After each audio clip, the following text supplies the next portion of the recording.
আল্লাহ কোরআনে কি বলেছেন? ইয়া আইয়ুহান নাস قد جاءتكم موعظة من ربكم وشفاء لما في الصدور।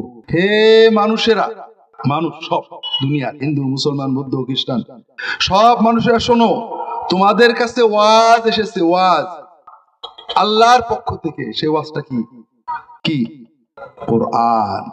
ওয়াশিফাউল লিমা ফিস সুদূর, সেই কোরআনের ওয়াজ যদি যায় অন্তরে, অন্তরের সব রোগ সেরে যাবে।